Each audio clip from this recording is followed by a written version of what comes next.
সাইয়েদনা ওমর ফারুক রাদিয়াল্লাহু আনহু মাঝে মাঝে অস্থির হয়ে যেতেন, পাগলের মতো হয়ে যেতেন। যেদিন তিনি ক্ষমতা পান সেই দিন থেকে নিয়ে মৃত্যুর দিন পর্যন্ত কোন রাত তিনি ঘুমাতে পারেন নাই, ঘুমান নাই। ঘুমাবেন কেমনে? তিনি শুকায় শুকায় যান। বলা হলো, ওমর, দায়িত্ব পাওয়ার পর থেকে আপনি শুকায় যান কেন? তিনি বলছেন, শোনো, তোমরা আমাকে জোর করে ক্ষমতায় বসায় দিছো, এই দায়িত্ব আমাকে স্বাস্থ্যহীন বানায় দিয়েছে। জোরে কেন? আল্লাহু আকবার। আমার ভাইয়েরা, জীবন তো একটাই, সাজায় নেব, গোছায় নেব। সবচাইতে বড় সম্পদ হলো ইমান। আমার ইমানটাকে সুন্দর করে গোছায় নেব, কোনো কারো হক নষ্ট করব না, নিজের জীবনকে ধ্বংসের দিকে ঠেলে দেব না, মিথ্যা কথা বলবো না, পাপাচার করব না। আর যদি এই দুনিয়াতে চলতে হয়, কার নিয়মে চলবো? আসতে বলবেন না, কার নিয়মে চলবো? সূর্য কার নিয়মে চলে? চন্দ্র কার নিয়মে চলে? আকাশ কার নিয়মে চলে? সমুদ্রের ঢেউ কার নিয়মে চলে? নদীর পানি কার নিয়মে চলে? সমস্ত সৃষ্টি আল্লাহর নিয়মে চলে। আমাকে আল্লাহর নিয়মে চলতে হবে। আল্লাহ বলছেন, বান্দারে, আমাকে খুশি করার জন্য তুই যখন আজান শুনবি, আজান শোনার সঙ্গে সঙ্গে দেরি করবি না। তুই মসজিদের দিকে চলে আসবি, ওযু বানাবি, দুইটা হাত ধৌত করবি, দুই হাতের সগীরা গুনাহগুলো মাফ করে দেব। মুখমণ্ডল ধৌত করবি, মুখের সগীরা গুনাহগুলো মাফ করে দেব। মাথা মাসে করবি, মাথার সগীরা গুনাহগুলো মাফ করে দেব। দুই পা ধৌত করবি, দুই পার সগীরা গুনাহগুলো মাফ করে দেব। বান্দা, তুই মসজিদে আসবি, সেজদা দিবি, আমি তোর সমস্ত গুনাহগুলো মাফ করে দেব। আজকে বুকটা ফেটে যায়, মাত্র 5% মুসলমান বাংলাদেশে নামাজ পড়ে, নামাজ পড়ে না। আমি আজকে একটা ওয়াদা নিতে চাই। সেই ওয়াদা হলো, এই গোবরাপাড়ার এই গ্রামটা হবে আগামী দিন থেকে বেনামাজি মুক্ত গ্রাম। আস্তে বলেন কেন? জোরে বলেন ঠিক কিনা? জোরে বলেন ইনশাআল্লাহ। এই গ্রামে কোনো বেনামাজি যেন না থাকে। মানে কি, আবার যেন বাইরে পিঠা যে তুলে দিবেন তা না। টার্গেট করবেন, কে নামাজ পড়ে না তাকে টার্গেট করতে হবে, প্রতিবেশীকে মাথায় রাখতে হবে, বলতে হবে, দাওয়াত দিতে হবে বেহায়ার মতো। দাওয়াত দিতে হবে কিসের মতো? বেহায়ার মতো। যে বেহায়ার মতো দাওয়াত দিতে পারবে তার দাওয়াতটাই কাজে লাগবে। আল্লাহু আকবার বলেন। ইন্নাল হামদালিল্লাহিল আকরামিল্লাযী খালাকাল ইনসানা ওয়া কাররামা ওয়া 'আল্লামাহু মিনাল বায়ানি মা লাম ইয়া'লাম فسبحان الذي لا يحصى امتنانه باللسان ولا بالقلم نشهد أن لا إله إلا الله وحده لا شريك له ونشهد أن سيدنا وحبيبنا ومولانا محمدا عبده ورسوله الذي أرسله بالحق بشيرا ونذيرا وداعيا إلى الله بإذنه وسراجا منيرا فقد قال الله تعالى في كلامه المجيد وفرقانه الحميد أعوذ بالله من الشيطان الرجيم بسم الله الرحمن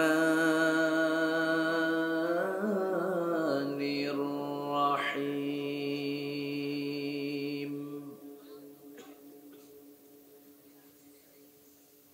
إنما المؤمنون الذين آمنوا بالله ورسوله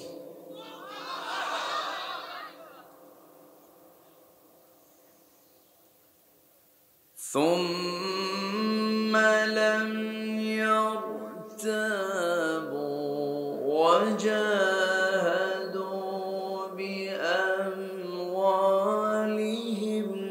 وأنفسهم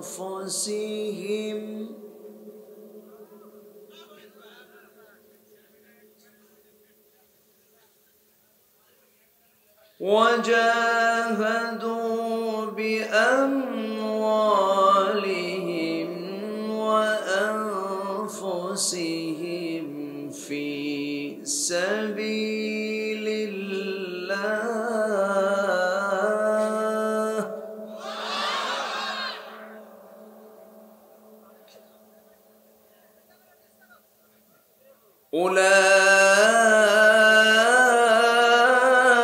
أولئك هم الصادقون.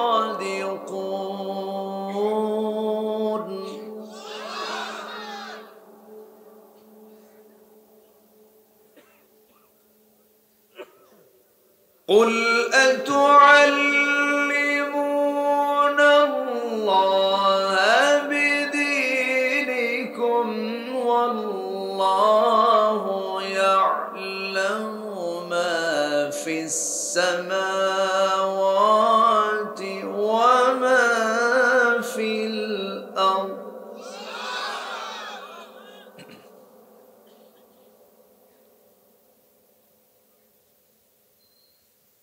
والله بكل شيء عليم.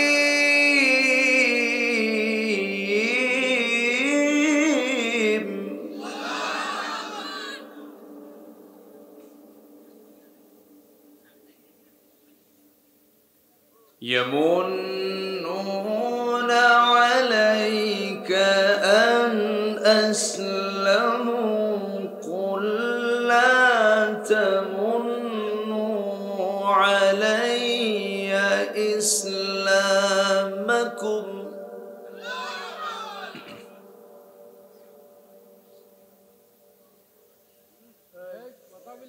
بل الله يمن عليكم أن هداكم للإيمان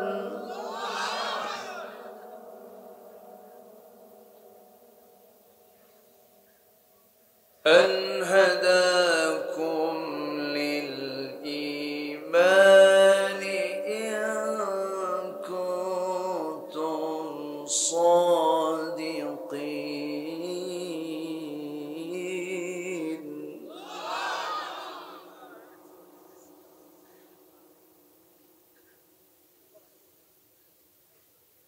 إن الله يعلم غيب السماوات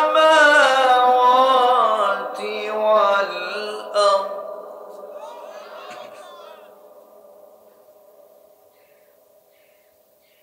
والله بصير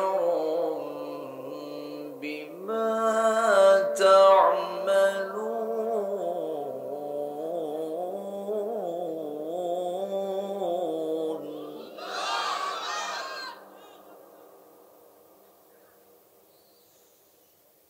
الله أكبر.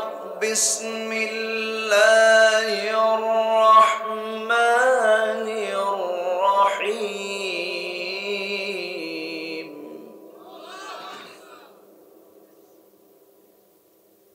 إن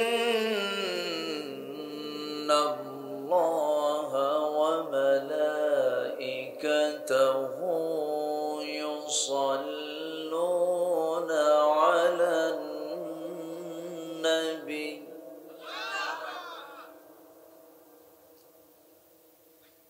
يا أيها الذين آمنوا صلوا عليه وسلموا تسليما.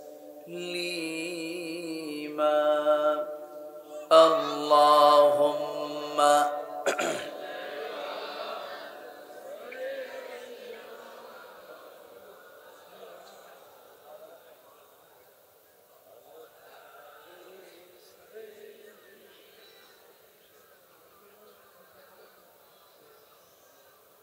একটু মহব্বত দিয়ে নবীর প্রেমে মাতোয়ারা হয়ে জবান খুলে উচ্চ আওয়াজে সবাই বলুন আল্লাহুম্মা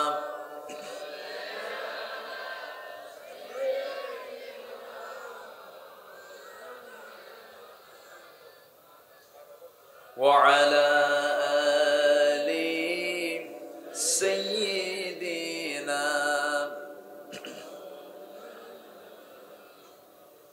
সবাই বলুন বালাগাল উলা বিকামালিহি কাশাফাত তুজা বিজামালিহি হাসুনাত জামিউ খিসালিহি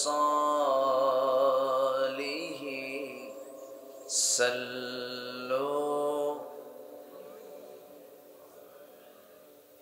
সূরাতে ইউসুফ বিদারি হিকমতে লুকমান মা কারি কুরআন বারি ইয়ে দিলে সাদমান মা বলগল উলা বিকামালিহি কাশাফাত তুজা বিজামালিহি হাসুনাত জামিউ খিসালিহি সাল্লু।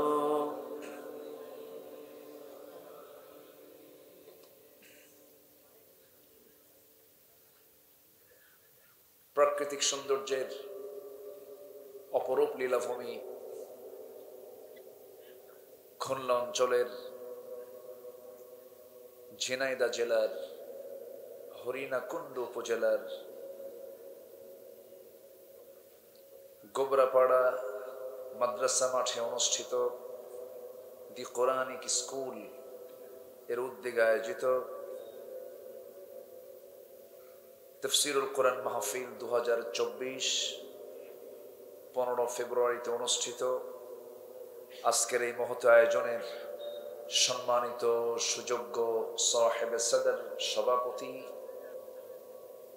সমাজসেবক জনাব নুরুল ইসলাম ভাদু সাহেব, প্রধান অতিথি ঝিনাইদহ 2 নির্বাচনী আসনের মাননীয় সংসদ জনাব নাসির শাহরিয়ার জাহিদি মহুল সাহেব, আজকের এই প্রোগ্রামের বরেণ্য অতিথি ঝিনাইদহ পৌরসভার পৌরপিতা সম্মানিত মেয়র, বিশিষ্ট সমাজসেবক, ইসলাম দরদি ব্যক্তিত্ব জনাব কাইয়ুম শাহরিয়ার জাহিদি হিজল সাহেব। কথা বলেছেন নন্দিত আলেমে দ্বীন মাওলানা ইব্রাহিম খলিল জিহাদি। আজকের মাহফিলের বরেণ্য আলোচক নন্দিত আলেমে দ্বীন, খ্যাতনামা মুফাসসিরে কোরআন, গবেষক ডক্টর মাওলানা হাবিবুর রহমান, উপস্থিত হাজরাত উলামায়ে কেরাম, ফদল আইজাম, সুশীল সমাজ, জাতির শ্রেষ্ঠ সন্তান শিক্ষক মণ্ডলী, জাতির বিবেক সাংবাদিক বৃন্দ, প্রশাসনের দায়িত্বে নিয়োজিত কর্মকর্তা বৃন্দ, সামনে উপস্থিত আজকের মাহফিলের প্রধান আকর্ষণ, যাদেরকে নিয়ে আজকের এই সাজানো গোছানো বর্ণাঢ্য আয়োজন, তাওহীদের পতাকাবাহী, কালেমার ঝান্ডাবাহী, দ্বীন ইসলামের নরসারদুল বীর মুজাহিদ, প্রাণ প্রিয় সম্মানিত দ্বীনি ভাইরা, আড়ালে বসে আছেন শ্রদ্ধেয়া সম্মানিতা সর্বগুণে গুণান্বিতা মা বোনেরা। আলোচনার সূচনায় আনুষ্ঠানিকতার মধ্য দিয়ে আমার পক্ষ থেকে এই শেষ সময়ে আন্তরিক ভক্তিপূর্ণ সালাম, আসসালামু আলাইকুম ওয়া রাহমাতুল্লাহি ওয়া বারাকাতুহু। সালামের জবাব একটু ভিজা ভিজা মনে হলো। আসসালামু আলাইকুম ওয়া রাহমাতুল্লাহি ওয়া বারাকাতুহু। সবাই কেমন আছেন? আমারও প্রশ্ন করলেন যে এটা তো মোহাব্বতের লক্ষণ, জি আপনি ভালো আমি কি খারাপ থাকবো? আল্লাহ তাআলা আমাকে আপনার মতোই রেখেছেন। বলছি আলহামদুলিল্লাহ। আমার ডানে যিনি বসে আছেন, সামান্য কিছু সময় এই মঞ্চে তার সঙ্গে আমার পরিচয়। অত্যন্ত বিনয়ী মানুষ আমার কাছে মনে হয়েছে, খুব বিনয়ী হয়ে উনি প্রথমেই এসে বলতেছেন আমি তো অনেক সময় নষ্ট করে ফেলেছি। আসলে আল্লাহুম্মা ইন্নাকা আফুউন তুহিব্বুল আফওয়া ফাআফু আন্না, যার মুখে সরি শব্দ থাকে সে কোনোদিন পরাজিত হতে পারে না। সেটা পরিবারে হোক, সমাজে হোক, যে জায়গায় হোক না কেন, স্ত্রীর সঙ্গে গন্ডগোল, স্বামী স্ত্রী, যে বলবে আগে সরি সে হচ্ছে মহান। দেখবেন পরিবারটা ঠান্ডা হয়ে গেছে। তো উনি এত বিশেষ একজন ব্যক্তি, অত্যন্ত বিনয়ী মানুষ মনে হয়েছে আমার কাছে। তো আল্লাহ তাআলা ওনার দানকে কবুল করুন, ওনার বড় ভাইজানকে কবুল করুন। এবং উনি বলতেছেন যে আমি আস্তে আস্তে চলে যাব, হয়তো আপনি শুরু করলে কিছু মনে করা যাবে না, কিন্তু এটাও উনি বললেন ওনার কাজ আছে, ব্যস্ততা আছে, উনি যাবেন। উঠতে একটু আমার দেরি হলো, শেষ হতে যদি একটু দেরি হয় কষ্ট হবে? সময় দেওয়া যাবে তো? আমাকে ছেড়ে কেউ যাবেন আপনারা? আচ্ছা, তাহলে আমি কিন্তু মেহমান, আমাকে ছেড়ে যদি মেজবান চলে যায় এটা কি কি মানে ভালো কাজ হবে? হবে। সবাই থাকবে। আসার সুযোগ দিয়েছেন কে? আল্লাহর শানে বলছি আলহামদুলিল্লাহ। সবাই বলছে আলহামদুলিল্লাহ। সবাই বলছে আল্লাহুম্মা ইন্নী আসআলুকা আল হুদা ওয়াত তুকা ওয়াল আফাফা ওয়াল গিনা। সবাই বলি আল্লাহুম্মা লাকা আসলামতু ওয়া বিকা আমানতু ওয়া আলাইকা তাওয়াক্কালতু ওয়া ইলাইকা আনাবতু ওয়া বিকা খাসামতু। আমরা আল্লাহ তাআলার শুকর আদায় করে নিলাম। সম্মানিত হাজিরিন, আমার অভ্যাস অনুযায়ী আমি তেলাওয়াত দিয়ে শুরু করেছি আলোচনা। সেই তেলাওয়াতকৃত আয়াতগুলোকে সামনে রেখে কিছু কথা আমি বলতে চাচ্ছি। ওয়ামা তাওফীকি ইল্লা বিল্লাহ আলাইহি তাওয়াক্কালতু ওয়া ইলাইহি উনীব। সেই মহান রবের প্রতি পূর্ণ ভরসা রেখে আসুন আমরা সোজা আলোচনার দিকে চলে যাই। সূরাটার নাম হলো সূরাতুল হুজুরাত। সূরাতুল হুজুরাত 49 নম্বর সূরা, নাজিল হয়েছে মদিনায়। কোরআন নাজিলের জায়গা হলো দুটা, একটা হলো মক্কা, আরেকটা কোথায়? মদিনা। নবীর জন্ম হলো মক্কা, ওফাত হলো মদিনা, মৃত্যু হলো মদিনা। নবীর দাদার বাড়ি হলো মক্কা, নানার বাড়ি হলো মদিনা। তো আমার নবীজির স্মৃত বিজড়িত এই মক্কা এবং মদিনা 13 বছর এবং 10 বছর। মক্কার 13 এবং মদিনার 10, এই 23 বছরের নবুয়তি জিন্দেগির এই সময় আল্লাহ তাআলা এই কোরআন 30 পারা প্রয়োজনের পরিপ্রেক্ষিতে আমার নবীর উপরে কিয়ামত পর্যন্ত মানবতার সকল সমস্যার সমাধান নিশ্চিত করার জন্য আল্লাহ তাআলা এই ঐশী বাণী গতানুগতিকভাবে আদম থেকে শুরু করে নিয়ে সর্বশেষ কিতাব হিসাবে আল্লাহ তাআলা এই কিতাবটা এই শেষ উম্মতের জন্য নাজিল করেছেন। তিনি কে? এবং কিয়ামত পর্যন্ত সমস্ত মানবতার জন্য নাজিল করেছেন কে? আল্লাহ তাআলা। সেই মাদানী সূরা সূরাতুল হুজুরাত থেকে আমি কয়েকটা আয়াতে কারিমে তেলাওয়াত করেছি। এই সূরা হুজুরাত যদি আজকে আমার দেশের সকল শিক্ষা যদি বাধ্যতামূলক করে দেওয়া হতো, দেশে কোনো উচ্ছৃঙ্খল, বেয়াদবি, শিষ্টাচার বহির্ভূত কোনো আচরণ কোনো নাগরিকের দ্বারা প্রকাশ পেত না। বলি আলহামদুলিল্লাহ। কেন বললাম? এই সূরাটা যদি কারো জানা থাকে সে অন্তত বেয়াদব হবে না। এটা খুব দামি একটা সূরা, এত গুরুত্বপূর্ণ এই সূরাটা। এই সূরার মধ্যে 10টা শিক্ষা আছে এবং আমি যেখান থেকে তেলাওয়াত করেছি আল্লাহ তাআলা বলছেন দুনিয়ার কোনো দফতর নয়, শুধু দুটো গুণ তুমি অর্জন করবে, আমি তোমাকে আমার দফতর থেকে, আমার অফিস থেকে আমি তোমাকে সত্যবাদীর সার্টিফিকেট দিয়ে জান্নাত বুঝে দেব। জোরে বলে সুবহানাল্লাহ। আসুন সে আলোচনার দিকে আস্তে আস্তে আমরা চলে যাচ্ছি। কোরআনটা কার কিতাব বলেন তো? কোরআন কি অগোছালো না গোছালো? আচ্ছা, আকাশটা সাজানো না এলোমেলো? আকাশ কি এলোমেলো? কি সাজানো আকাশ। এবং আকাশ কি এমনি না সুন্দর করে ডেকোরেট করা, সাজানো না? দেখেন এখানে এই সামিয়ানাটা সাজানোর জন্য কত চেষ্টা করেছে আল্লাহ তাআলা। এত সুন্দর আকাশ বানিয়েছেন, অসংখ্য তারা, এক একটা তারকা সূর্য পৃথিবীর চাইতে 13 লক্ষ গুণ বড়, আর সেই সূর্যের চাইতে এক একটা তারকা 33 কোটি গুণ বড়। আকাশকে সাজিয়েছেন আমাদের চোখে জোনাকির মতো তারা, কিন্তু সেই তারাটা কত বড়। আকাশ সাজানো, জমিন সাজানো, যখন বিমানে চড়া হয়, নিচের দিকে যখন তাকানো হয়, কি সুন্দর আল্লাহর সৃষ্টির অপরূপ সৌন্দর্য। সমুদ্রের দিকে যখন তাকানো হয়, কি অপরূপ সৃষ্টি আল্লাহ তাআলা করেছেন। সব সাজানো না এলোমেলো? সে আল্লাহ তাআলা কোরআনটা দিয়েছেন এলোমেলো না সাজানো? এর মধ্যে কোনো অপ্রাসঙ্গিক কিছু আছে? অতিরিক্ত কিছু আছে? গোটা পৃথিবীর মহাসত্য যদি কিছু থাকে, মহাবিশ্বের চির বিস্ময়ে যদি কিছু থাকে, এটাই হলো কোরআন। জোরে বলে সুবহানাল্লাহ। এছাড়া পৃথিবীতে সত্য আর কোথাও কিছু নাই।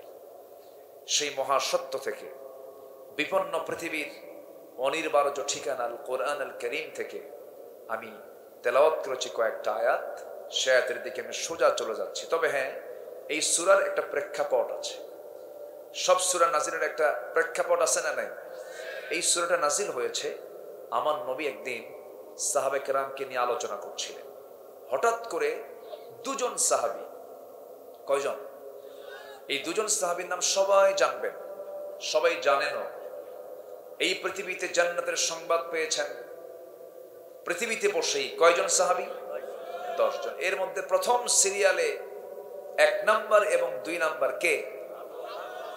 আবু বকর আর ওমর। এই দুইজন আমার নবীর সামনে বসা।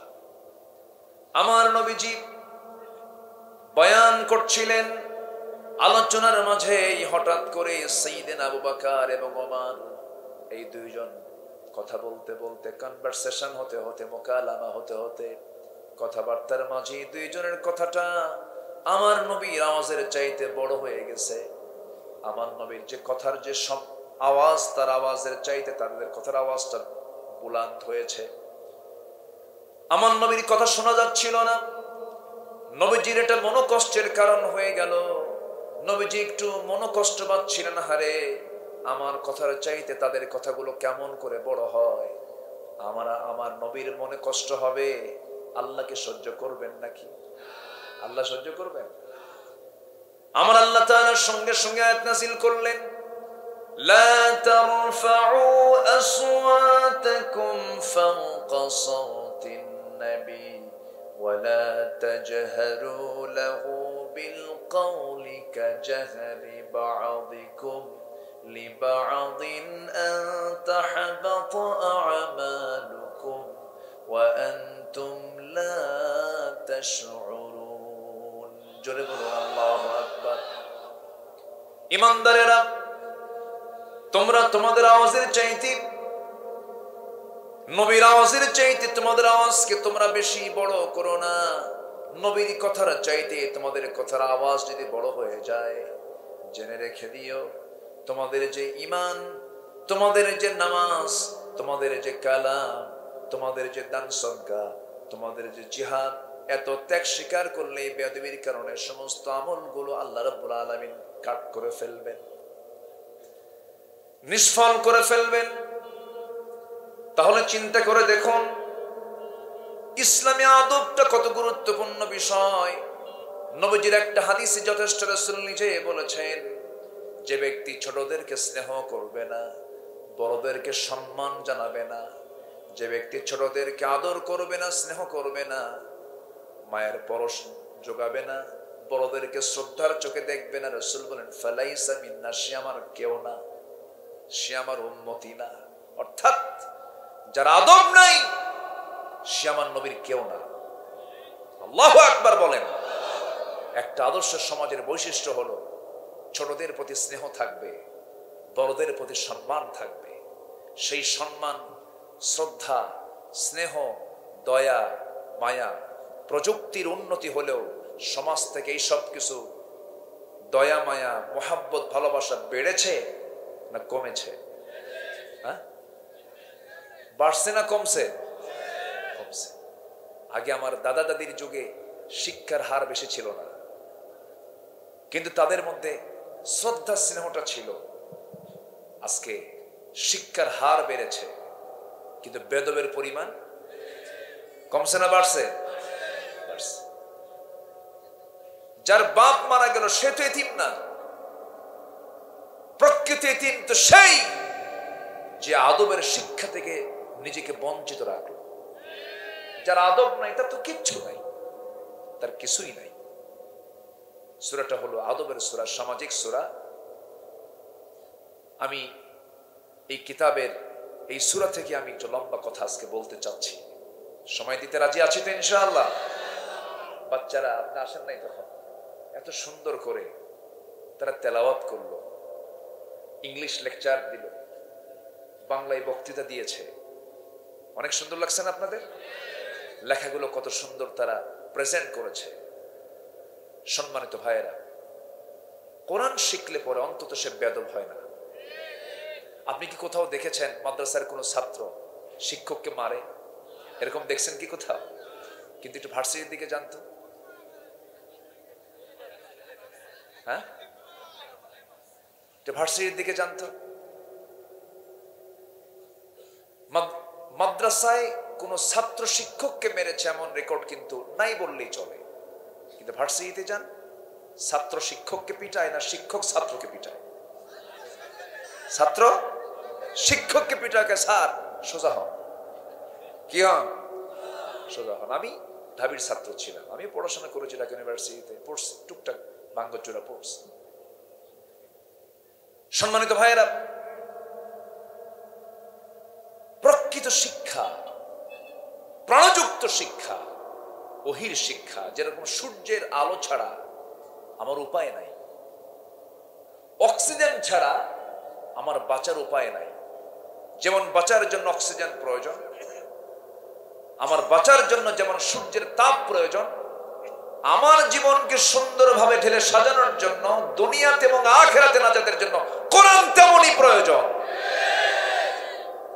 তেমনই প্রয়োজন।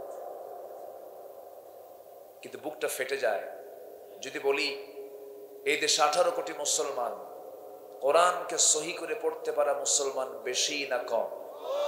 কেন কম? এটা কি ব্যর্থতা নয়? আসতে ব্যর্থতা নয়, শুধু ব্যর্থতা না, চরম ব্যর্থতা। যা না জানলে নামাজ হচ্ছে না, যে শেখা না শিখলে নামাজ হচ্ছে না, কত বড় ব্যর্থতা। আমি মালয়েশিয়া গিয়েছিলাম এই সেপ্টেম্বরে, গত সেপ্টেম্বরে। ডক্টর আনোয়ার ইব্রাহিম, মালয়েশিয়ার এখন প্রেজেন্ট প্রধানমন্ত্রী, এক সময় তাকে সমকামিতার অভিযোগ দিয়ে 15-16 বছর জেল খাটিয়েছিলেন প্রাক্তন প্রধানমন্ত্রী ডক্টর মাহাথির মোহাম্মদ। ওনার আমলে দেখেন কে কখন কোথায় যায়। সেই মাহাথিরকে হারিয়ে আবার সেই আনোয়ার ইব্রাহিম এখন সেই দেশের এখন প্রধানমন্ত্রী। আনোয়ার ইব্রাহিম উনি জুমার খুতবা দিচ্ছেন, একজন দেশের প্রধানমন্ত্রী কিন্তু জুমার খুতবা দিচ্ছেন, নামাজ পড়াচ্ছেন। আলহামদুলিল্লাহ বল। আমি দেখলাম মালয়েশিয়াতে 60% মুসলমান, 60% মুসলমানই তারা, প্রত্যেক মুসলমান নামাজ পড়ানোর যোগ্যতা রাখে। এর কারণ কি জানেন? এর কারণ হলো তাদের সিলেবাসে ক্লাস 8 লেভেলে 8ম শ্রেণীতে ওঠা মাত্রই প্রত্যেক শিক্ষার্থীর 4 থেকে 5 পারা কোরআন মুখস্থ হয়ে যায়। সবার জন্য এটা অটোমেটিক হয়ে যায়। সেই সিস্টেম কি আমাদের আছে বলেন তো? তাহলে বলেন, কোরআন কি আমাদের একার জন্য না সবার জন্য? শেখার দরকার আছে না নাই? আজকে 54 বছর, আজকে 53-54 বছর হয়ে গেল, কিন্তু আমরা তো পারলাম না, কই চেঞ্জ হতে পারলাম না। নামাজই তো সহি করতে পারছি না, আমরা কোরআনটাকে বুঝতে পারছি না। তা না করে অবশ্যই এটা চেঞ্জ করা হয়েছে, ধন্যবাদ জানাচ্ছি। ট্রান্সজেন্ডারকে কেন ঢুকানো হয় এগুলো? আসতে বলবেন না, জোরে বলেন ঠিক কিনা? আমার দেশে ইসলামের পক্ষের যেমন কিছু লোক আছে, ইসলামকে নির্মূল করার জন্য কিছু নাস্তিক চক্র আছে না নাই? সে আমার ভাই হোক আর সে আমার বাপ হোক, আমার আল্লাহকে, আমার রাসূলকে নিয়ে কোনো কথা বললে, আমার আল্লাহর কালামের বিপরীতে চলে যায় এমন কোন কথা বললে, এমন কোন আচরণ করলে, বাপ হলেও ছাড়বো না, ঠিক কিনা? কারণ দিন শেষে আমার কেউ আপন না। একটু চোখ বন্ধ করবেন, দিন শেষে আমার কেউ কি বন্ধু? আমার বন্ধুকে আসতে বলবেন না, কে? ধরুন আব্দুল আল আমিন এখন এখানে আর নাই, হতে পারে দম পড়ে যেতে পারে না। আমার মেয়র ভাই নাই, চলে গেলেন, আপনি কি করতে পারবেন বলেন? কি করবেন আপনি বলেন? কিচ্ছু করার নাই। শুধু আপনি দেখবেন, হয়তো চোখের পানি ফেলবেন, আহারে কথা বলতে বলতে মারা গেল। হয়তো বড় জোর এখান থেকে একটা ফোন যাবে, স্বাস্থ্য কমপ্লেক্সকে ফোন দেবে, একটা অ্যাম্বুলেন্স চলে আসবে, অ্যাম্বুলেন্সে করে লাশটা তুলে দিয়ে বলবে, যাও নিয়ে যাও তার বাড়ি পর্যন্ত। আমার এমন দাম, মরে গেলাম, কষ্ট করে যে বাড়ি বানিয়েছিলাম সেই বাড়ির মধ্যে ঢোকার কোনো আর কায়দা নাই, বারান্দাও জায়গা হবে না। আমাকে করবে কি? আমার বাড়ির উঠানের একটা কোনায় নিয়া যতটুকু সেলাইওয়ালা একটু সুন্দর জামা কাপড় চোপড় গুলো ছিল, খোলার তো কোনো কায়দা নেই, কেচি দিয়ে কেটে ফেলবে। কেচি দিয়ে কেটে ফেলে দিয়া আমার মাথায় বাঁধন, পায়ে বাঁধন দিয়ে দেবে, এমন জামা কাপড় পরা দেবে যার সেলাই নাই, বুতাম নাই, পকেট নাই, কিচ্ছু নাই। নাম ছিল মেয়র, নাম ছিল মাওলানা, নাম ছিল সংসদ সদস্য, নাম ছিল প্রেসিডেন্ট, নাম ছিল মন্ত্রী, সব নাম বন্ধ হয়ে যাবে। এমনকি সন্তান পর্যন্ত বলবে, লাশটাকে দাফন দিয়ে দাও, আমার নাম হয়ে যাবে লাশ, আমার নাম চার কেউ বলবে না রে। টেনে হেঁচড়ে জানাজার প্রান্তরে নিয়ে যাবে, জানাজা শেষ হয়ে যাবে, কবরের দিকে নিয়ে চলে যাবে, কবরে শোয়া দেবে, বাঁশ চাপা দেবে, মাটি চাপা দেবে। সকালে মরবো দুপুর বেলা, দুপুরে মরবো সন্ধ্যা বেলা, সন্ধ্যায় মরবো রাত 12টার মধ্যে, তাড়াতাড়ি বিদায় দিয়ে দেবে। কিন্তু লাশটা বিদায় দিতে দেরি করলে, যে সন্তান আমাকে এত ভালোবাসে, সন্তানটা পর্যন্ত বলবে, দেরি করো না, লাশটা পচে যাবে, ফুলে যাবে, গলে যাবে, তাড়াতাড়ি দাফন করো, এই পৃথিবী আমার জন্য উপযুক্ত হবে না। ওই কবরে রেখে আসবে, 24 ঘন্টা যাবে না। মাথার চুল কত যত্ন নিলাম, এই তেল হবে না ওই তেল লাগালাম, 24 ঘন্টা যাবে না, মাথার চুলগুলো খসে খসে পড়বে। 3 দিন যাবে না, চামড়া গুলো গলে গলে পোকার পেটের খাবার হয়ে যাবে। মাত্র 7টা দিন পেটের নারী বুড়ি সব চোখ মুখ কান নাক দিয়ে বের হয়ে যাবে, কিম্ভূত কিমাকার চেহারা হয়ে যাবে। মাত্র 3টা মাস কবর যদি খনন করে দেখা হয়, কয়েকটা হাড় ছাড়া আর আমার কোনো অস্তিত্ব নাই। দিন শেষে বন্ধু কেউ না, দিন শেষে বন্ধু আমার কেবলমাত্র একমাত্র শুধুমাত্র কে? কে? কত রাজা, কত মহারাজা, কত পাওয়ার, সব তো একদিন চলে গেছে, যায় নাই? চলে গেছে না? চলে গেছে। ফেরাউন নাই, নমরুদ নাই, হামান নাই, এমনকি আল্লাহর নবীরাও দুনিয়া থেকে বিদায় নিয়েছেন, আমিও বিদায় নেব, এতে কোনো সন্দেহ আছে? আসতে বলবেন, সন্দেহ আছে? এই জন্য বন্ধু যদি পাততেই হয়, বন্ধু যদি বানাতেই হয়, আমার বন্ধু বানানো উচিত। আমি যদি বিচক্ষণ হই, 1 নম্বর বন্ধু কে হওয়া দরকার? আসতে বলবেন না, কে হওয়া দরকার? আল্লাহর কাছেই তো চলে যাব আমরা। সেই আল্লাহর সঙ্গে বন্ধুত্ব তৈরি করতে হলে যে কিতাবের সঙ্গে সম্পর্ক রাখতে হবে বেশি, সেই কিতাবের নাম কি? কোরআন।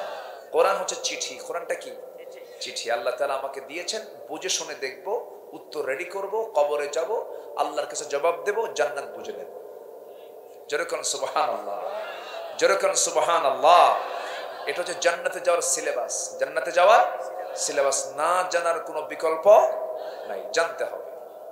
এটা আলেমদের জন্য শুধু নয়, সবার জন্য। এটা এই সিলেবাস কি শুধু আলেমদের জন্য না সবার জন্য? জান্নাত কি শুধু আলেমরা পাবে না সবাই পাবে? সবাই পেতে হবে। আমরা সবাই পেতে চাই। জোরে বলি ইনশাআল্লাহ। না পড়ে, না লিখে, না জেনে কি পাশ করা যায়? তবে জান্নাত পেতে হলে না জেনে, না বুঝে, না আমল করে কি জান্নাত পাওয়া যাবে? সস্তা হিসাব। আমল করব আমরা। জোরে বলি ইনশাআল্লাহ। সম্মানিত ভাইয়েরা, তাহলে আমরা শিষ্টাচার বহির্ভূত কোনো আচরণ করব না। আমরা দেখেন, আব্বা আম্মার ক্ষেত্রে সদাচার দরকার আছে না নাই বলেন তো? আজকে শিক্ষার হার বেড়েছে, কিন্তু বাপ মার সেবার হার বাড়ছে না কমছে? বলেন বলেন বলেন।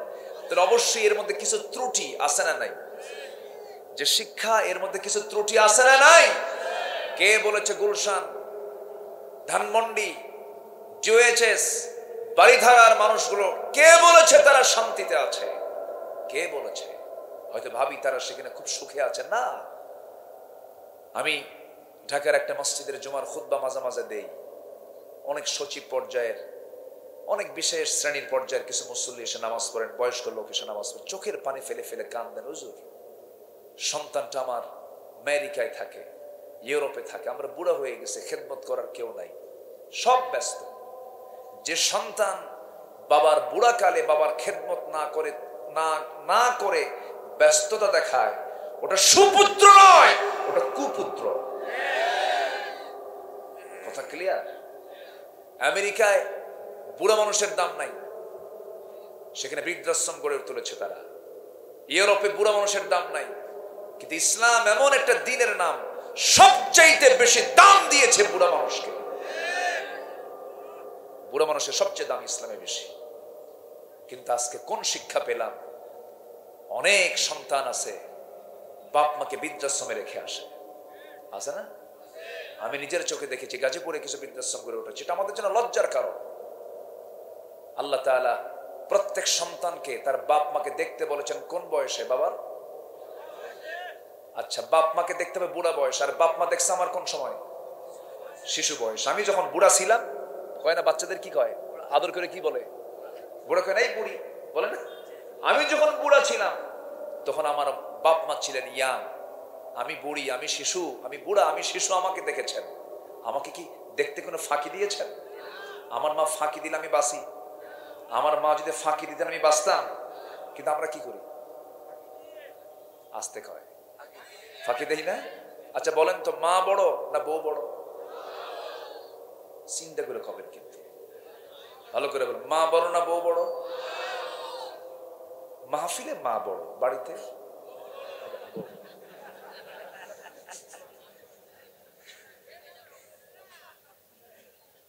কি কথা কি বলবো? কথা বলবো? তাহলে মাহফিলে মা বড় আর বাড়িতে বউ বড়। এটাই তো। কোন লোকটা বউকে ভয় পায় না বলে?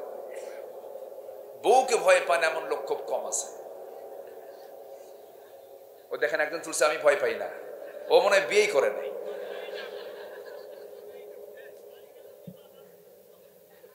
বউ তো ফার্স্ট ক্লাস দারোগা, উপায় নাই।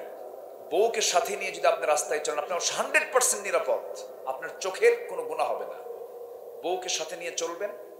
বউ থাকা অবস্থায় যদি আপনি কোনো নারীর দিকে যদি 30 সেকেন্ড ছায়া থাকেন, 30 সেকেন্ড, আর এটা যদি আপনার বউ দেখে একবার, হয়তো ওই সময় কিছু বলবে না। সন্ধ্যার পর গিয়ে যখন বলবেন, সুইটি এক গ্লাস পানি দাও তো, তোমার সুইটি ছায়া থাকবে আরেক দিকে। ঠিক আছে না? স্ত্রী কিন্তু স্বামীর পাহারাদার, স্বামী স্ত্রীর পাহারাদার। কিন্তু সেই স্ত্রী বড় না মা বড়? মাটা কিন্তু বড়। আজকে এমন রেকর্ড আমাদের আছে। আমি গত মাসখানেক আগে আমার পাশে এক চেয়ারম্যান সাহেব বসা, আমি আলোচনা করছিলাম। এমন সময় আমাকে চেয়ারম্যান সাহেব আমাকে কানে কানে বলছেন, হুজুর একটা রিপোর্ট আসলে আমি থাকতে পারছি না। কেন? কিছুক্ষণ আগে আমার ইউনিয়নের একটা লোক এক ছেলে তার মাকে জবাই করছে। চিন্তা করেন মানুষ কত পাশবিক হলে পরে সন্তান হয়ে মাকে খুন করতে পারে, এমন রেকর্ড আছে না নাই? আসতে বলবেন না, আছে না নাই? কি শিক্ষার অভাব বলেন। আর কার ভয় নাই? ভয়টা হবে কেমন? আল্লাহর ভয়ের জ্ঞান তো জানতে হবে, তাহলে তো আল্লাহর ভয় আসবে। পরিবেশ থাকতে হবে। আজকে পাপ কাজ করা সহজ না ভালো কাজ করা সহজ? হ্যাঁ, পাপ কাজ করা সহজ। আচ্ছা, বিয়ে করা কঠিন না জেনা করা কঠিন? দেখেন যুবকরা কিন্তু ঠিকই বলতেছে। এই ভালো করে কর, বিয়ে করা কঠিন না জেনা করা কঠিন? বিয়ে করা কঠিন, জেনা করা সহজ। 14 ফেব্রুয়ারি চলে গেল, হ্যাঁ গেল না? কি চলছে, কি নোংরামি গুলো, এগুলো কি ইসলাম এলাও করে? ইসলাম এগুলো এলাও করে?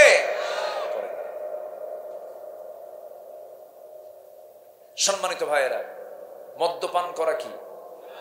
আমাদেরকে প্রশাসন থেকে বলা হয়েছে মাদক নিয়ে কিছু কথা বলবেন। মদ খাওয়া কি? আজকে হারাম না 1500 বছর আগে হারাম? এই হারাম করে দিয়েছেন কে? আসতে বলবেন না, কে করে দিয়েছেন? কিয়ামত পর্যন্ত হারাম এটা। কেন মদ হারাম? কি জন্য হারাম? মদ্যপান করলে সে বেয়াদব হয়ে যায়, মদ্যপান করলে সে উগ্র হয়ে যায়, মদ্যপান করলে সে মাতাল হয়ে যায়, মদ্যপায়ী মানুষকে দিয়ে হত্যা করা খুব সহজ হয়ে যায়। রাসূল বলেছেন মদ হলো সমস্ত পাপের মা। জোরে কান নাউযুবিল্লাহ। আল খামরু উম্মুল খাবাইস, মদ হলো সমস্ত পাপের মা। কেন সমস্ত পাপের মা বলা হলো? আমার বন্ধুগণ, একটা উদাহরণ দিলে স্পষ্ট হয়ে যাবে। কোন এক আল্লাহর ওলি কোন একটা নগরে বসবাস করতেন। ওই নগরে একজন বড় খারাপ দুষ্ট চরিত্রের মহিলা বসবাস করত। সে পতিতা নারী, হাজারো পুরুষের জীবন যৌবন নষ্ট করে ফেলেছে ওই নারী। সে মনে মনে একদিন চিন্তা করলো, এই বড় আল্লাহওয়ালাকে আমি টার্গেট করব। টার্গেট করে ফুসলায় তাকে ঘরের মধ্যে তুলে বেকায়দায় ফেলে দিয়ে বলে, শোনো, আমি হলাম এই নগরের সবচেয়ে খারাপ একজন নারী। আমি তোমাকে এমন একটা বেকায়দায় ফেলে দিয়েছি, আমি যদি এখানে একটা চিল্লান মারি তোমার মান সম্মান সব শেষ হয়ে যাবে। নগরবাসী সব এসে তোমার এই দৃশ্য দেখবে।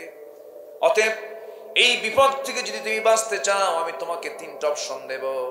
নাম্বার 1 হলো এই যে মদের বোতল, এখান থেকে তোমাকে মদ্যপান করতে হবে। এটাও যদি না করতে চাও, আমার সঙ্গে জিনা করতে হবে 2। নাম্বার 3 হলো তোমাকে করতে হবে এই যে শিশু এখানে বসে আছে, শিশুকে হত্যা করতে হবে।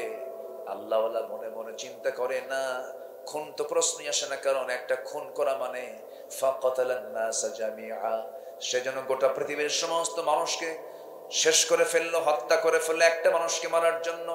কোন ক্রমে এটা করা যাবে না। জিনা তো প্রশ্নই আসে না, জিনা করলে পর ঈমান থাকে না। মদ্যপান এটাও তো হারাম। চিন্তা করতে করতে ভাবতেছে, অন্তত মদের বোতল থেকে এক ঢোক মেরে দিলে অন্তত বিপদ থেকে বাঁচা যাবে। এটাকে দুর্বল মনে করে, এই অপরাধকে ছোট অপরাধ মনে করে যখন আল্লাহর ওলি যখন এক ঢোক মেরে দিয়েছে, তাল না মাতাল? আসতে কয়, মদের ফলাফল কি তাল না মাতাল? আমেরিকা তো সুখ নাই, ওরা সুখ পায় হলো এই যে একটু নেশা টেশা কইরা বেহুশ থাকে 3 দিন, এরপর অফিস যেতে হুশ ফেরে, এরপরে যায় অফিসে আকাম কুকাম করে। আমার বন্ধুগণ, মদের ফলাফল হলো সে মাতাল হয়ে যায়। কোন এক বেচারি মট্টত খায় আর 3টার দিকে চলে আসছে বাড়িতে, দরজায় নক করছে। দরজায় নক করা মাত্রই বউ তো টের পাইছে যে রাত 3টায় আসা মানে আমার স্বামী কি খাইছে বোঝাতে যাচ্ছে। বউ তো জানে যে স্বামীর চরিত্র কেমন। শোনেন, মানুষের কাছ থেকে কোনো চারিত্রিক সনদ নেওয়ার আগে সবার উচিত তার বউয়ের কাছে আগে চারিত্রিক সনদ নেওয়া। প্রত্যেক স্ত্রীর উচিত তার স্বামীর কাছ থেকে চারিত্রিক সনদ নেওয়া।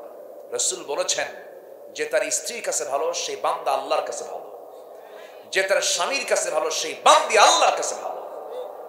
কি গঠনমূলক কথা! কারণ চরিত্র 2 প্রকার, একটা হলো পাবলিক, আরেকটা হচ্ছে পার্সোনাল। আমার নবীজির public character and personal character দুটাই ছিল উন্নত। যেরকম আল্লাহু আকবার। এই জন্য আমাদের আদর্শ হচ্ছেন মুহাম্মদ সাল্লাল্লাহু আলাইহি ওয়াসাল্লাম। তো বউ যখন দেখতেছে আর স্বামী আমাকে ডাক দিচ্ছে, খোলার আর সাহস পায় না, খোলার সাহস পাচ্ছে না, বড় একটা ছেলে তাকে ডাক দিয়ে বলে, বাজান তুই একটু সাথে আয় তো, তোর বাপ আসছে, না জানি কি খায় আসছে, থাপ্পড় মারে কিনা, সাথে চল। দরজার কাছে গিয়ে যখন দাঁড়াইছে, দরজা খুলছে, চোখ লাল টকটকা, মদ্যপানের ফলাফল হলো চোখ দেখলে টের পাওয়া যায় এটা কি খোর, মদ খোর। যে বিড়ি খায় তার কি দেখলে টের পাওয়া যায়? ঠোঁট। সেই ঠোঁটটা তার আর ন্যাচারাল থাকবে না, বিড়ি খাইলেই ঠোঁট বলে দেবে এটা হচ্ছে পাক্কা বিড়ি খোর। ঠিক কিনা কম? আমার দেশে বিড়ি খোর লোক তো কম মনে হয়। কম না বেশি বলেন? বেশি। আবার মাহফিল এসে প্রশ্ন করে, হুজুর বিড়ি খাওয়া কি জায়েজ আছে? মানে উনি জায়েজের চেষ্টায় আছে না নাই? এগুলো করা যাবে না। সকল নেশা থেকে আমরা নিজেকে গুটিয়ে রাখবো। জোরে বলি ইনশাআল্লাহ। এখন ওই বেচারি যখন ডাকছে, লাল টকটকা বউ এখন মনে মনে চিন্তা করে, ইর বাপরে বাপ কি চেহারা তার, ভয়ঙ্কর। বউর দিকে এরকম লাল টকটকা চোখ নিয়ে তাকায় বলতেছে, আম্মা আসসালামু আলাইকুম। মাথা তো ঠিক নাই। মানে পাশে ছেলে, বউ কয়, তোমার কি একটু লজ্জা নাই, একটু শরম নাই, একটু কি হোশ নাই? যুবক ছেলে পাশে দাঁড়ায় আছে, তুমি আমার মা বলে ডাকো। ছেলের দিকে তাকায় বলে, দুলা ভাই আসসালামু আলাইকুম। বলবি তো, হেড অফিস তো ঠিক নাই। যে নেশার কারণে নিজের মেয়ে, কাজের মেয়ে আর নিজের বউ চেনা যায় না, সেটা কখনো হালাল হতে পারে না। মদ্যপান করলে তার ঈমান থাকে না। এটা কি আমার কথা না আল্লাহর কথা? কে বলেছেন? আল্লাহ বলেছেন। আমার বন্ধুগণ, ওই আল্লাহর ওলি মনে আছে নাকি আপনাদের? ওই আল্লাহর ওলি শেষ পর্যন্ত ভাবলেন যে আমার এই ছোট একটা ভুল করলে মনে হয় আমি বেঁচে যাচ্ছি, কিন্তু মদ যে সমস্ত পাপের মা, ওই মদের বোতল মুখের মধ্যে নিয়ে যখন এক ঢোক মেরে দিয়েছে, সেন্সলেস হয়ে গেছে। যখন কেউ মাতাল হয় তখন তার জন্য জেনা করা কঠিন না সহজ হয়? জেনাও সহজ, জেনাও হয়ে গেল, খুনও হয়ে গেল। এর মানে হলো মদ আছে যেখানে, জেনা আছে সেখানে, জেনা আছে যেখানে, খুন আছে সেখানে, একটার সঙ্গে আরেকটার সম্পর্ক আছে, কানেক্টিং আছে। এই জন্য আল্লাহ তাআলা যেগুলো হারাম করেছেন, হারাম কাজের সংখ্যা কিন্তু বেশি নয়, হালাল খাবারও কিন্তু বেশি, হারাম খাবার কিন্তু বেশি নয়। আল্লাহ তাআলা হালাল খাবারের পরিমাণটা বেশি দিয়েছেন, হারাম দিয়েছেন বেছে বেছে কিছু। যেরকম হুররিমাত আলাইকুমুল মাইতাতা ওয়াদ-দামা ওয়া লাহমাল খিনজির। আল্লাহ তাআলা যেগুলো হারাম করেছেন, হারাম খাবার তো বেশি নয়, কিন্তু বান্দা হারামের দিকে দৌড়ায় বেশি। যেটাই হারাম তার মধ্যে ক্ষতি না লাভ?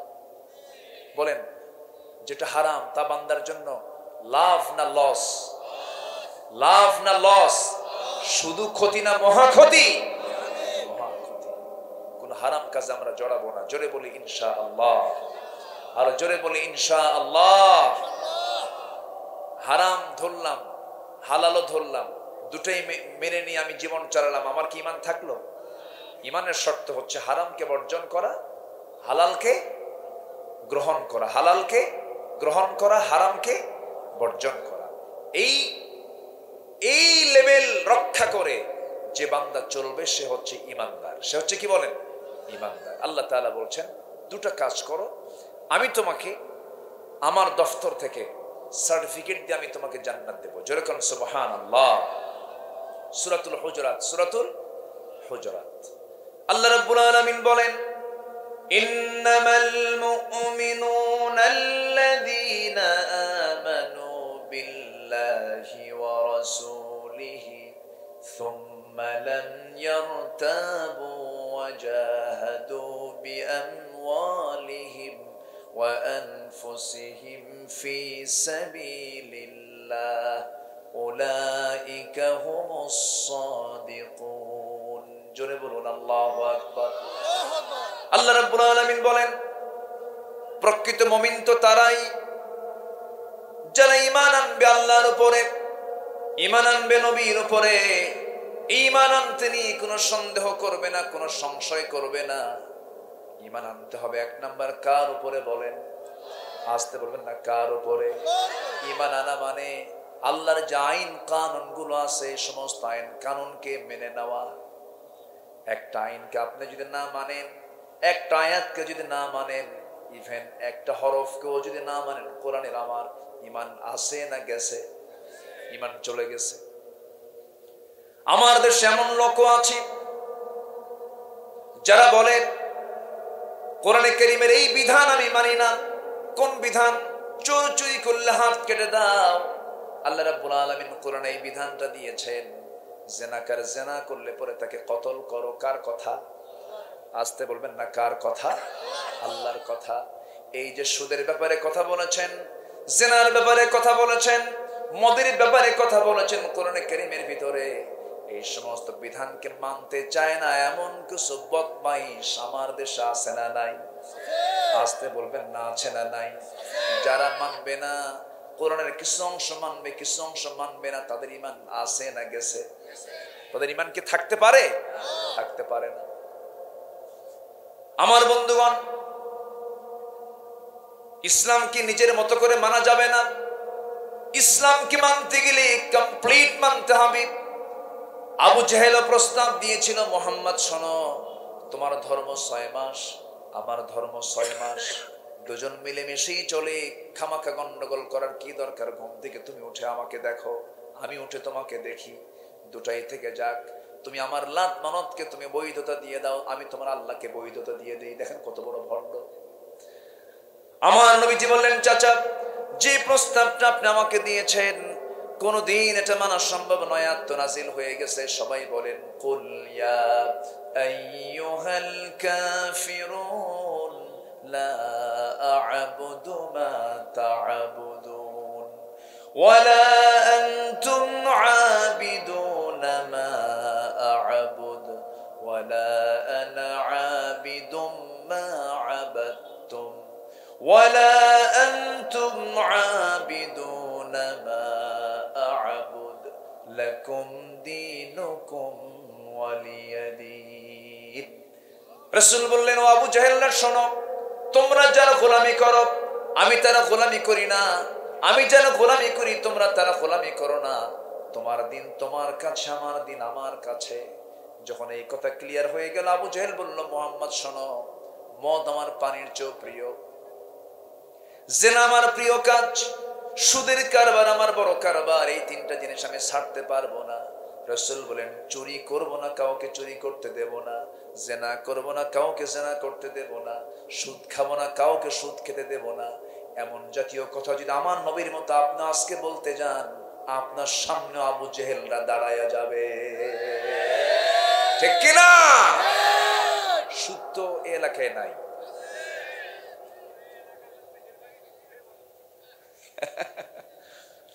এই এলাকার ভাষাটা খুব সুন্দর লাগে আমার কাছে। ঝিনাইদহ, চুয়াডাঙ্গা, মেহেরপুর, আপনারা এত সুন্দর ভাগ্যবান মানুষ। আপনারা এই এলাকায় জন্ম হওয়ার কারণে একটা জিনিস সবচেয়ে বেশি খাঁটি পেয়েছেন, সেটা হলো ভাষাটা পেয়েছেন খাঁটি ভাষা। বলি আলহামদুলিল্লাহ। আর জন্ম যদি নোয়াখালী হইতো, পানি আর হইতো না, পানি হইতো আইন। আল্লাহ পাক হয় নাকি আল্লাহ ফাক? পারে না, হয় না, এটা আঞ্চলিকতা। রাজশাহীর মানুষ, ওরা তালিবুর শ বলতে পারে না, সালাম দিতে নিয়ে বলে আসসালামু আলাইকুম, আগে শালাই আর পরে দুলাভাই, হয় না। রংপুরের মানুষ র পারে না, বাড়ি কোথায়? অংপুর। সিরাজগঞ্জের মানুষ দন্ত স পারে না, বাড়ি কোথায়? হিরাজগঞ্জ। রংপুরে র গেছে, সিরাজগঞ্জের দন্ত স গেছে, নোয়াখালী প গেছে। এরকম করে কোথাও না কোথাও কিছু হরফ নাই, আউট।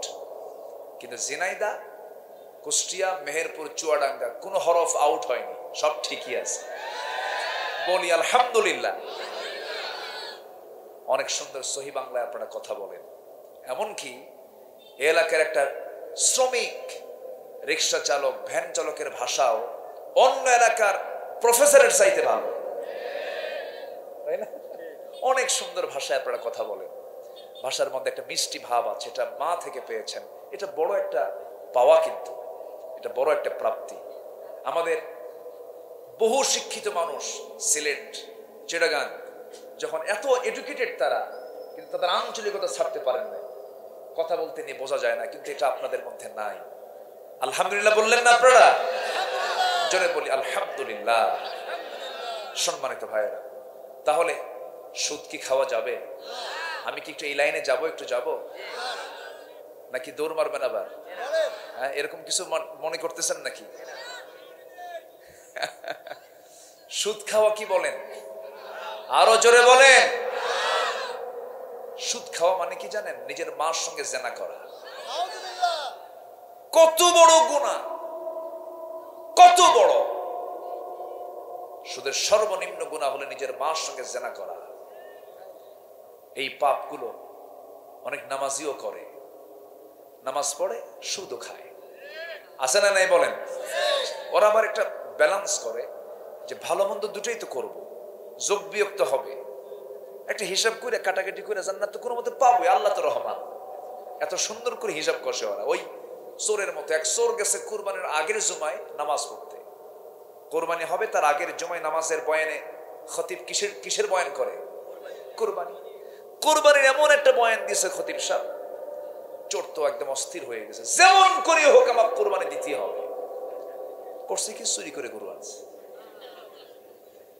চুরি করে গরু আনতে নিয়ে ফজরের সময় মসজিদের সামনে দিয়ে আসতেছে, ইমাম সাহেব সামনে দাঁড়ায় গেছে, ওযু করবেন। কি ব্যাপার, তুমি এত রাতে হাতে গরু?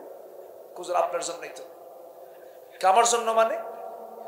আপনার খুতবা শুনে আমি অস্থির হয়ে গেছি, কোরবানি দিতেই হবে আমার। তো পাইছো কে গরু? হুজুর চুরি করে আনছে। চুরি করে আনছে, কোরবানি দিবা? আমি কি এটা বলছি? আপনি বলেন নাই, কিন্তু আমি একটু হিসাব মিলাইছি। কি হিসাব করছো? দেখেন, প্রত্যেকটা পশমে পশমে একটা করে নাকি কোরবানি দিলে প্রাণী, আর আমার চুরি করার গুনাহ মাত্র একটা। অন্তত চুরি করার গুনাহ আর কোরবানি দেওয়ার সওয়াব যদি আপনি প্লাস মাইনাসও করেন, প্লাস মাইনাস মাইনাস, সওয়াবও নাই গুনাহও নাই, মাঝখান থেকে আমার গোশত খাওয়া তো বোনাস। এরকম চিন্তাশীল গবেষক আছে না নাই বলেন? আছে না নাই? এমন করে জান্নাত পাওয়া যাবে না। জান্নাত পেতে হলে আগে ফ্রেশ হয়ে আসতে হবে। সাইয়েদনা ওমর, কোন খলিফা বলেন? কয় নাম্বার? ওমরে ফারুককে চিনেন তো সবাই? নাম শুনছেন না? অনেকদিন আগে এক মাহফিলে বলছি, ওমরে ফারুককে চিনেন কে? সামনে থেকে এক ছেলে দাঁড়ায় বলে, হুজুর আমি চিনি। কে? দোতলায় ভাড়া থাকে আমাদের বাড়িতে। সাইয়েদনা ওমর ফারুক রাদিয়াল্লাহু তাআলা আনহু, তিনি 40টা রাষ্ট্র চালান। কয়টা? রোম, এই যে ইতালির রোম, পারস্য, তার নাম শুনলে থরথর করে কাঁপত। ওমর দাপুটে নেতা ছিলেন, কাউকে পরোয়া করতেন না, কে ছাড়া? মহাত্মা গান্ধী বলেছেন, ভারতের ঊনবিংশ শতাব্দীর, এই ঊনবিংশ শতাব্দীতে ওনার আমলে বলেছেন, অশান্ত পৃথিবীকে শান্ত করার জন্য মুসলমানদের ওমরের মতো একটা শাসক দরকার। ওমর কি ছিলেন? উনি রাষ্ট্রের থেকে একটা বোতল করে মধু নিয়ে এসেছেন, রাষ্ট্রের মধু, বোতলে করে মধু আনছেন। এই বোতলের মধুটা 5 ভাগে ভাগ হবে, 5 ভাগে ভাগ হবে ওনার আর ওনার প্রতিবেশী 4 জনের। মধু নিয়ে আসছেন তিনি। মধু নিয়ে এসে বউকে বললেন, বউ আমার, মধুটা ভাগ করো, প্রতিবেশীর মাঝে সমান ভাগে ভাগ করে দিতে হবে। আমার বন্ধুগণ দেখেন ইমানটা কোন জিনিস, ইমানটা কি। বউয়ের হাতে মধুর বোতল দেওয়ার পরপরই বললেন, বউ আমার, মধুর বোতলটা তুমি আমার হাতে দিয়ে দাও, আমি তোমাকে। এই আচরণ যদি কোনো স্বামী বউয়ের সঙ্গে করে, বউটার মন খারাপ করবেন কি করবেন না? করবে না? করবে না? করবে। সাইয়েদনা ওমর ফারুক কিছুই বললেন না। ওই সময় স্ত্রীকে কিছু না বলে প্রতিবেশীর ঘরে গিয়ে বলছেন, প্রতিবেশী শোনো, এই যে মধুর বোতল তোমাকে দিয়ে গেলাম, সমান ভাগে ভাগ করবে, 5টা ভাগ করে, তুমি একটা অংশ নিবা। আমাকে একটা অংশ দিয়ে আসবে, বাকি যে অংশগুলো সময়কে সমানভাবে দিয়ে দেবে, একটু যেন কম বেশি না হয়। সাইয়েদনা ওমরের ভাগে যখন মধুর বোতলটা দিয়ে গেছে প্রতিবেশী, মধুর বোতলটা নিয়ে বউয়ের সামনে দাঁড়িয়ে বলে, স্ত্রী আমার, আল্লাহর কসম করে বলি আমি তোমাকে সন্দেহ করি নাই, আই ট্রাস্ট ইউ কমপ্লিটলি, আমি তোমাকে পরিপূর্ণরূপে বিশ্বাস করেছি, কিন্তু আমি তোমার হাতে বোতল দেওয়ার পর পরে আমার মাথায় একটা চিন্তা এসেছে, আমি যে তোমাকে ভাগ করতে দিচ্ছি তুমি সমান ভাগে ভাগ করবে এটাও ঠিক, কিন্তু তুমি ভাগ করতে নিয়া তোমার যে হাতের ব্যবহার হবে, তুমি যে হাত দিয়ে 5টা ভাগ করতে যাবে, অন্তত সমান ভাগে ভাগ হলেও কিছু মধু তো তোমার হাতে লেগে যাবে, যেহেতু তরল জিনিস এটা 1 ফোঁটা হোক, 2 ফোঁটা হোক, 3 ফোঁটা হোক, এই 2 ফোঁটা 3 ফোঁটা মধু আমাদের ভাগে বেশি আসুক, এটা চাই নাই মনে করে মধু ভাগের দায়িত্ব আমি প্রতিবেশীকে দিয়েছি। জোরে কান সুবহানাল্লাহ। কি সূক্ষ্ম চিন্তা তারা করেছে, কি চিন্তা তাদের মাথায় কাজ করেছে দেখেন। শুধু কার ভয়? আসতে বলবেন না, কার ভয়? এই সাইয়েদনা ওমর ফারুক রাদিয়াল্লাহু তাআলা আনহু নিজের পরিবারের জন্য তিনি কূপ থেকে কলসি ভরে পানি আনতেছেন মাথায় করে। সিম্পল লাইফ ক্রিয়েট করেছেন সারা জীবন, কোনোদিন নতুন পোশাক তিনি পরেন নাই, পোশাকের কোনো আড়ম্বরতা ছিল না। সাইয়েদনা ওমর ফারুক খুব সিম্পল লাইফ, সিম্পল জীবন যাপন করতেন। সামনেও কোনো প্রোটোকল ছিল না, পিছনেও কোনো প্রোটোকল ছিল না, এগুলো তিনি পছন্দ করতেন না। তিনি বলতেন, শোনো, কোনো মানুষের প্রয়োজন নাই, আমি একমাত্র ভয় করি আমি আমার আল্লাহ তাআলাকে। ভৃত্য নিয়ে যাচ্ছেন তিনি, ভৃত্য তার উটের লাগাম ধরেছে, জেরুজালেমের দিকে রওনা দিয়েছেন। কে না জানেন ইতিহাসগুলো, বলছেন, ভৃত্য তুমি এখন উটের পিঠে চড়ো, আমি এখন লাগামটা ধরি। ভৃত্য বলে, না না, আপনি খলিফাতুল মুসলিমিন, এটা কেমন করে হয়? না রে না, তোমার কষ্ট হবে, আমার কষ্ট হবে না কেন? সমান ভাগে ভাগ করে নেব কষ্টটা। তুমি আমার উটের পিঠে চড়ো, আমি তোমার উটের লাগাম ধরে তোমাকে কিছু দূরে টেনে নিয়ে যাই। এরকম করে দুজন, একবার উটের পিঠে একজন ওঠে, আরেকজন লাগাম ধরে, আরেকজন উটের পিঠে ওঠে, আরেকজন লাগাম ধরে।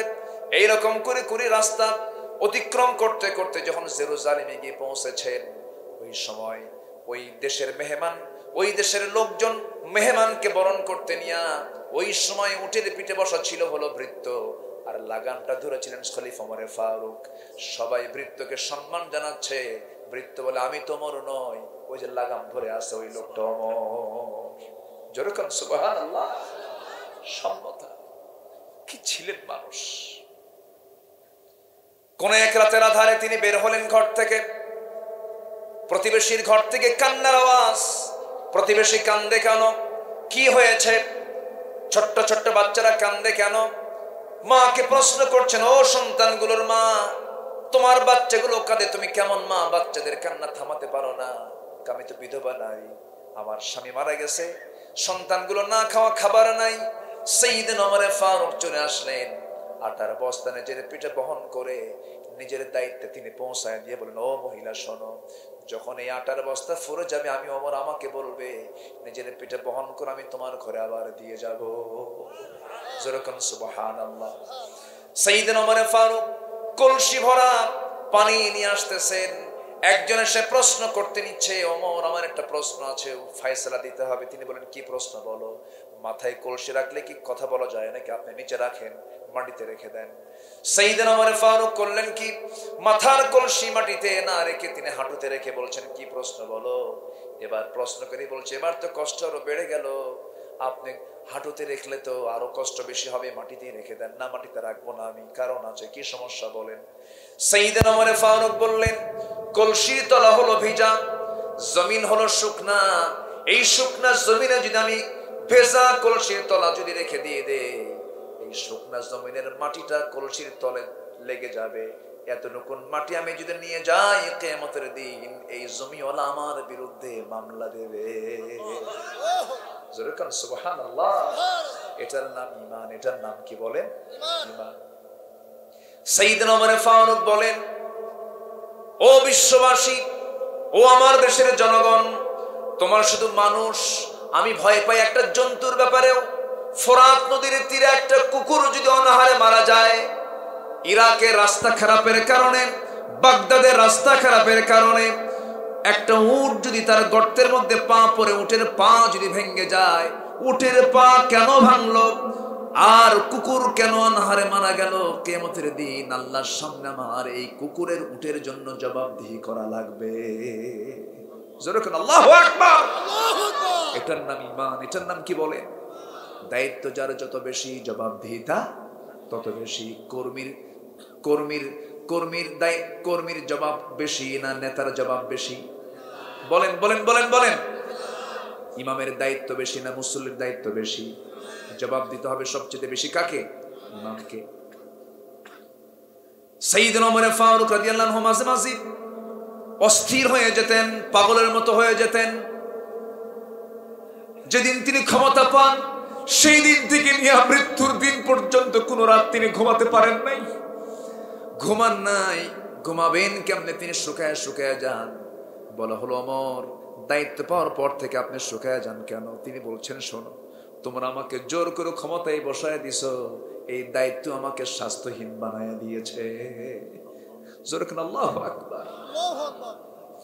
আমার ভাইয়েরা, জীবন তো একটাই, সাজায় নেব, গোছায় নেব। সবচাইতে বড় সম্পদ হলো ঈমান।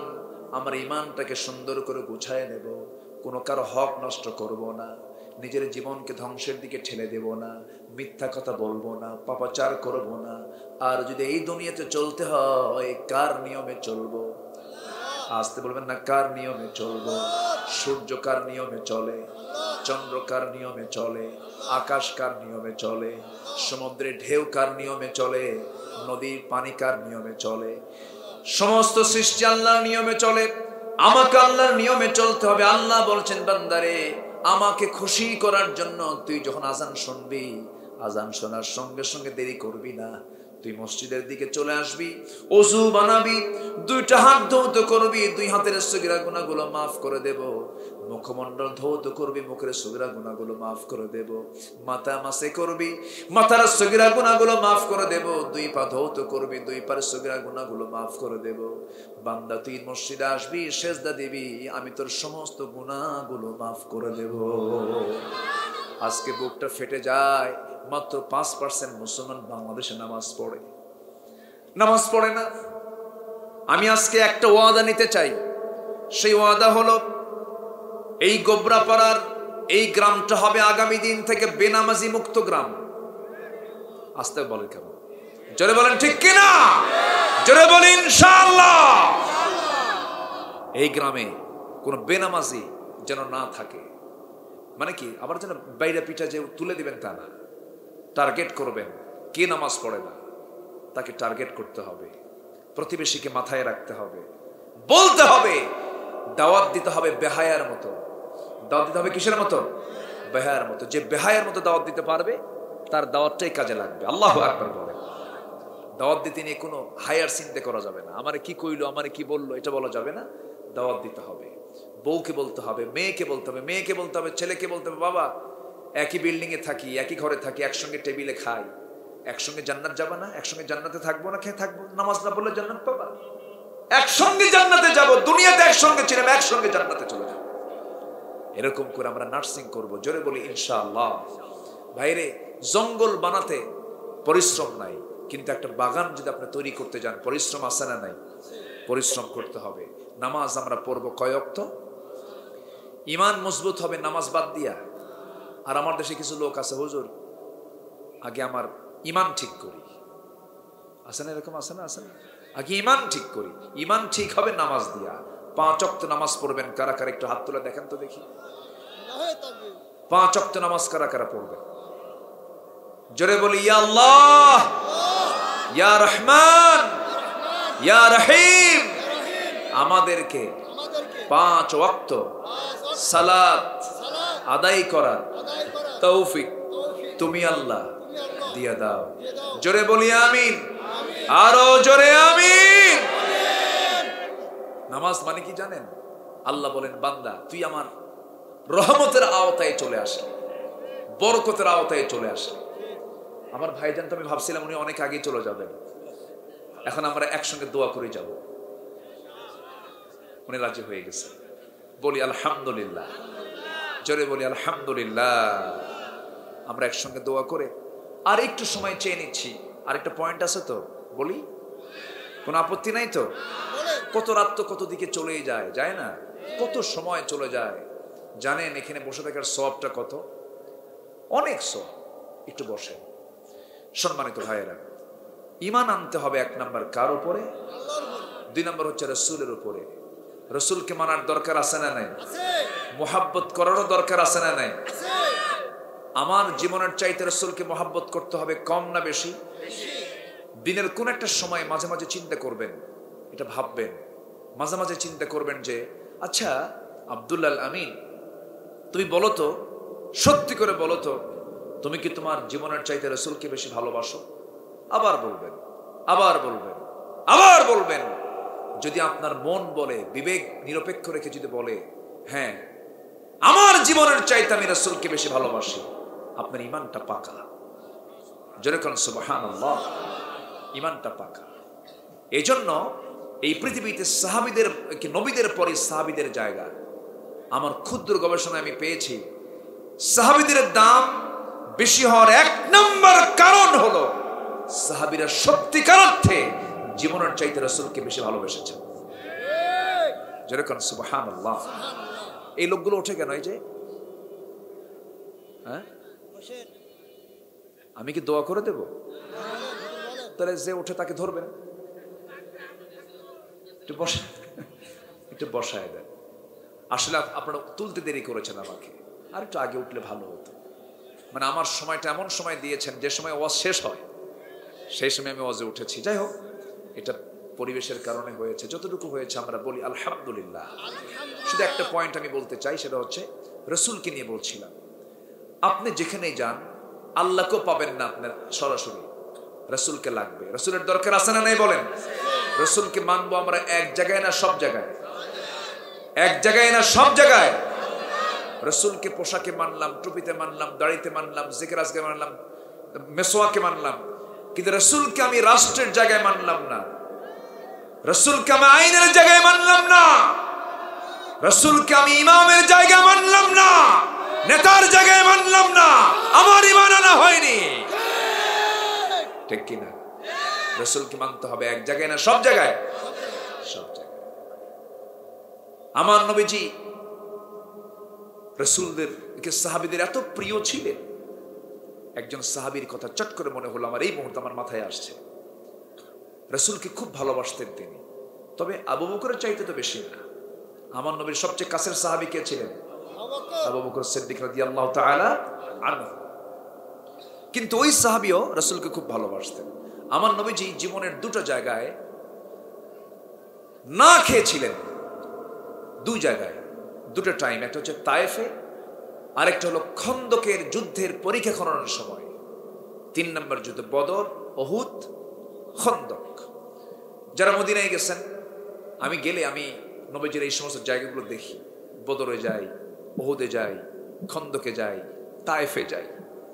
বিশেষ করে তায়েফে গেলে হাঁটতে নিয়ে ভাবি, আহারে বিশ্ব নবীর দামি রক্ত দেহের এই কোথায়, কোন জমিনে কোথায় পড়ছে এটা? সম্মানিত ভাইয়েরা, খন্দকের পরীক্ষা খনন করার সময় আমার নবীজি 4 দিন 4 রাত খেতে পাননি। যুদ্ধ বিধ্বস্ত দেশ রাশিয়া অর্থনৈতিকভাবে এখন কি লাভবান না ক্ষতিগ্রস্ত? ক্ষতিগ্রস্ত। নবীজি মদিনায় কেবল আসছেন, যুদ্ধের পর যুদ্ধ তা লাগায় দিয়েছে ইহুদির বাচ্চারা। সেই ইহুদির বাচ্চারা এখনো আছে না নাই? ওরা এখনো নাটক করছে। ওদের নাটক চলতেই থাকবে, ইমানদারদের পরীক্ষাও চলতেই থাকবে। ঠিক কিনা? ইহুদি কখনো বন্ধু হতে পারে? আমার নবীজি মদিনায় যেতে না যেতেই এই বনু নজির, বনু কুরাইজা, বনু কাইনুকা, ইহুদিরা কুরাইশদের সঙ্গে যোগ সাজস করে যুদ্ধ লেগে দিল। বদর, উহুদ, খন্দক। নবীজির হাতে টাকা পয়সা যা ছিল সব শেষ, সাহাবীরা সব শেষ করে ফেলেছেন। এক একটা সাহাবী, আব্দুর রহমান ইবনে আউফ, তিনি ছিলেন 7,000 কোটি টাকার মালিক। সাইয়েদনা ওসমান ছিলেন 9,000 কোটি টাকার মালিক। সমস্ত টাকা, সমস্ত অর্থ সব আল্লাহর পথে ব্যয় করে দিয়েছেন, সব শেষ। এই সাহাবীগুলো না খাওয়া, আমার নবীও না খাওয়া, 4 দিন খেতে পারেননি। রাসূল নিজে কোদাল মেরেছেন, রাসূল নিজে কোদাল মেরেছেন, কোদাল মেরে মেরে পরীক্ষা খনন করছেন। চুলগুলো সাদা হয়ে গেছে, কাপড়গুলো ময়লা হয়ে গেছে। আমার নবীজি 4 দিন না খাওয়া, কেউ টের পায়নি। রাসূল হাসেন, কিন্তু এক সাহাবী দূর থেকে লক্ষ্য করে দেখেন নবীজির পেটের দিকে একটু ফুলা ফুলা।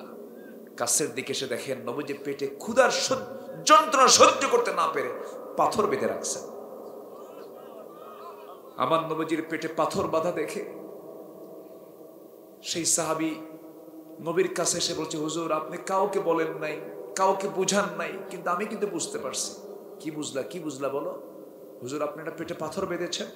কে তুমি বুঝলা কেমন? হুজুর আমি তো আপনাকে খুব ভালোবাসি, আমি আপনার পেটের দিকে তাকা, আমি বারবার দেখছি হুজুরের পেট ফুলা কেন।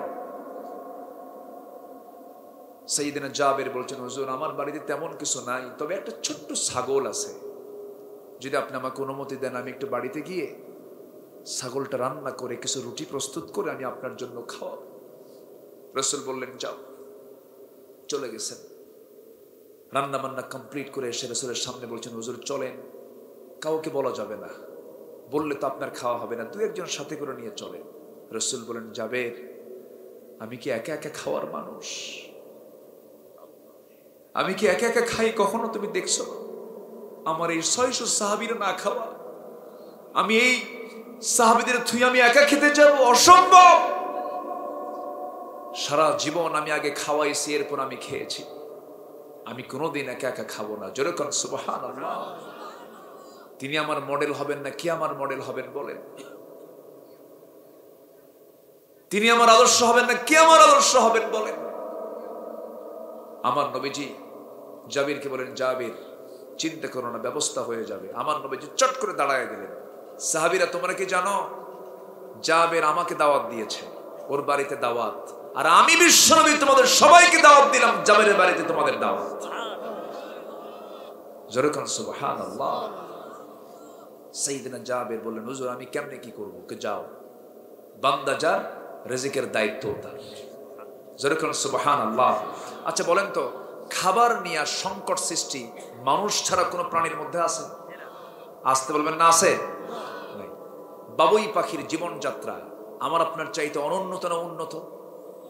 আসতে কয় আমার চাইতে কেউ অনুন্নত না উন্নত? উন্নত। বাবুই পাখি গাড়িতে চড়ে, পায়ে হেঁটে যায়, ও কিসে কিসে চড়ে বলেন? কিসে? বিমানে চড়ে, ঠিক আছে না? বিমানে চড়ে। ওর বাসা থেকে, ওর বাসাও কি দুর্বল কোনো বাসা? ইডর সাইলা কি ইডর কি বলে, সিডর আইলা, তারপরে ফণি, তারপরে বুলবুল, হারিকেন, আমফান, কত কি ঝড় বৃষ্টি হয় আর সব শেষ আমার আপনার বাড়ি। তাল গাছও আছে, ওর বাড়িও ঠিক আছে। সুবহানাল্লাহ বলবেন না? আচ্ছা ওই রুম থেকে, ওই বাবুই পাখির বাসা থেকে যখন তার প্রয়োজন হয় খাবারের, তখন কি সে স্থলভাগ ইউজ করে না আকাশপথ ইউজ করে? আকাশপথ। কোনো ইমিগ্রেশন আছে? কোনো টিকিট কাটা আছে? কোনো ঝামেলা আছে? কোনো যানজট আছে? কোনো বিমান ডিলে আছে? কিচ্ছু নেই। যখন প্রয়োজন হয় চট করে বের হয়ে গেল, আল্লাহর জিকির করতে করতে সন্ধ্যার মধ্যে সব কাজ সম্পূর্ণ করে পেটটা ভরায় নিয়া আবার সে তার বাসায় ল্যান্ড করলো। বিমান ল্যান্ড করলো, ছোট্ট মাথা, মোটর দানার মতো ব্রেন, এর মধ্যে বিমান সিস্টেমও আছে। জোরে কান সুবহানাল্লাহ। কে চালান? তার কোনো সমস্যা আছে? কোনো সংকট আছে? জলভাগে যান, তিমি মাছ নাম শুনছেন তো? তিমি মাছের হার্টের ওজন, হার্ট, এই বুকের যে হার্ট, এই হার্টের ওজনটা হলো 600 কেজি।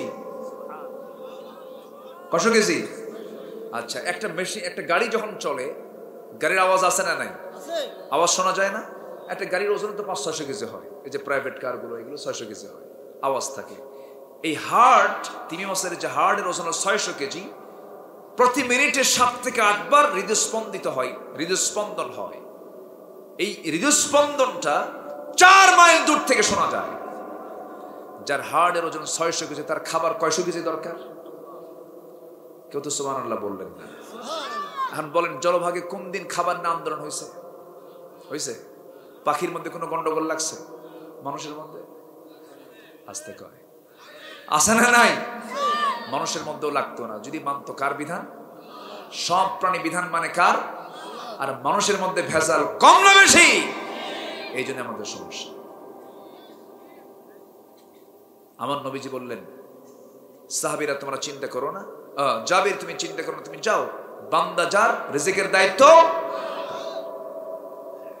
কোনো টেনশন করো না জাবির। একদিন সাইয়েদনা জাবির কি রাসূল সাথে করে নিয়ে মদিনার দিকে আসতেছিলেন। জাবির যে উটের পিঠে চড়েছেন সেই উটটা বয়স্ক উট, আস্তে আস্তে যাচ্ছে, সবার পিছে পিছে পড়ে যাচ্ছে। রাসূলকে তিনি বলেন, ইয়া রাসূলুল্লাহ, আপনি আমাকে দারুণ ভালোবাসেন, সবাই আগে আগে চলে যে আমার বুড়া উট, আমি আস্তে আস্তে যাচ্ছি, আমার যাওয়াটা খুব আস্তে হয়ে যাচ্ছে, আপনি একটু আমার জন্য দোয়া করে দেন। নবীজির হাতের মধ্যে ছিল একটা লাঠি, লাঠি দিয়ে এমন যদি ঘুতা মারলেন, উটের গায়ে উট এমন তাজা হলো, সমস্ত উটকে পিছায় ফেলে সবার আগে জাবির উট চলে গেছে মদিনায়। আমার নবীজি বলল, জাবির তুমি কি খুশি হয়েছো নাকি? খুব খুশি হয়েছি। জাবির, তোমার তো বুড়া উট বিক্রি করবা নাকি? হুজুর, যদি আপনি কিনে নেন আমি বেচে দেব। রাসূল বলেন, এই যে নাও টাকা, উটটা আমার হাতে দিয়ে দাও। উট হাতের মধ্যে নিয়ে বললেন, ও জাবির, এই উট আমি তোমার থেকে নেব, আমি তোমাকে টাকা দিলাম, কিন্তু তুমি আমাকে দারুণ ভালোবাসো, আমি তোমাকে টাকাও দিলাম, উট আবার তোমাকে হাদিয়া দিয়ে দিলাম। রাসূল সবাইকে খুশি করতেন। জাবিরের বাবা ঋণ করে দুনিয়া থেকে বিদায় নিয়েছেন, ঋণদাতা বাড়িতে এসে সব তুল কালাম শুরু করে দিস। সাইয়েদনা জাবির চট করে নবীর সামনে এসে বলেন, ইয়া রাসূলুল্লাহ, আমার বাবার ঋণ, সব ঋণদাতার আমার বাড়িতে এসে বসে আছে, আমি কি করব বলেন। রাসূল বলছেন, তোমার কিছুই নাই কিনা? কিছুই নাই। একটা খেজুর বাগান আছে, খেজুর গাছে খেজুর নাই। রাসূল বলেন, আমাকে নিয়ে যাও। নবীজি নিজে চলে গেলেন খেজুর বাগানে, একদিক দিয়ে ঢুকলেন, আরেক দিক দিয়ে বের হলেন, গোটা খেজুর বাগান খেজুর দিয়ে ভরপুর হয়ে গেছে। সব খেজুর বিক্রি করা লাগলো না, অর্ধেক খেজুর বিক্রি করেই সব ঋণ শোধ হয়ে গেছে, বাকি খেজুরগুলো তার রিজার্ভে থেকে গেল। আল্লাহ যদি কাউকে বরকত দেন, আল্লাহ তাআলা বরকত যদি একবার দিতে পারেন কোন বান্দাকে, তার রিজিক কখনো ফুরায় না। জোরে বলেন সুবহানাল্লাহ। বুদ্ধি থাকলে রিজিক পাওয়া যায় না, রিজিক আসে কার কাছ থেকে? আল্লাহর কাছ থেকে। গ্রামের মধ্যে অনেক লোক আছে দেখবেন, বুদ্ধি খুব, কিন্তু ভাত পায় না। আছে না এরকম? আছে না? নাই? আমার নবীজি চলে গেলেন জাবিরের বাড়িতে। আমার নবীজি চলে গেছেন জাবিরের বাড়িতে। এদিকে জাবির রাদিয়াল্লাহু ঘরের মধ্যে ঢুকে বউকে বললেন, বউ আমার ব্যস্ত লাগছে, কি 6 কেজি ছাগল, 600 সাহাবী আসতেছে, কি করা যায়? এবার বউ মুস্কি হাসি মেরে বলছেন, স্বামী আমার, চিন্তা করেন কেন? মেহমান যখন কারো বাড়িতে মেহমান হয়ে আসে, তার রিজিক সে নিজেই নিয়ে চলে আসে। জোরে বলে সুবহানাল্লাহ। কি আস্থা, কি বিশ্বাস কার উপরে? আল্লাহর। মেহমান দেখলে অনেক মহিলা আছে খুব খুশি হয়, খুব খুশি হয়, স্বামীকে বলে এটা নিয়ে আসেন, ওটা নিয়ে আসেন, মেহমান আসছে, খুব খুশি হয়। আবার কিছু মহিলা আছে চেহারার দিকে তাকানো যায় না। আছে না? নাই? নিজের পরিবারকে যদি সমৃদ্ধ রাখতে চান, নিজের পরিবারকে যদি রিজিকে ভরপুর রাখতে চান, মেহমান ছাড়া বাড়ি রাখবেন না। আল্লাহু আকবার বলেন। যার বাড়িতে মেহমান ভরা থাকে, সেই বাড়ির রিজিক কখনো ফুরায় না। আল্লাহু আকবার বলেন। এক সাহাবীর বাড়িতে 3 মাস বাজার নাই। কয় মাস? 3 মাস। তার বউ বলতেছে, স্বামী আমার 3 মাস বাজার নাই, আজকে আপনার পকেট থেকে কিছু পয়সা জমা করছিলাম, এই জমাকৃত পয়সা আপনাকে দিলাম, একটু বাজার করে আনেন। উনি বাজার করতেছে, আজান শুনছে, নামাজে গেছে, জোহর আসর মাগরিব আর বাজার করা হয়নি। আমার নবীজি এশার নামাজ পড়ার পর মেহমান ভাগ করে দিচ্ছেন, এই যে তুমি 3 জন 4 জন 5 জন নিয়ে যাও, ও তালহা তুমি আমার একটা মেহমান নিয়ে যাও। এক মেহমান নিয়ে চলে গেছেন ফাঁকা ব্যাগ নিয়ে, বাড়ির সামনে গিয়ে বউকে বলছেন, বউ আমার দরজা খুলো, এই যে ব্যাগ, বাজার করার সময় পাইনি, এই যে পয়সা নাও, আর মেহমান নিয়ে আসছি। মেহমান নিয়ে আসছি কথা বলার মাত্রই সেই তালহা সাহাবী, তালহা রাদিয়াল্লাহু আনহুর স্ত্রী শোনা মাত্রই বলে ফেলতেছেন মুস্কি হাসি দিয়ে, আলহামদুলিল্লাহ। যেরকম আল্লাহু আকবার। তালহা বলছেন, বউ আমি তো বাজার করে নাই, এখন কি করবা বলো? কে মেহমান যখন এসেছেন আমার বাড়িতে, বরকত হবে। আল্লাহু আকবার বলবেন না? আর আমার আপনার বাড়িতে যদি 3 মাস বাজার না করে, 3 মাস লাগবে না, 3 দিন বাজার নাই, বলেন আপনারা, বলেন কি হবে? বলেন।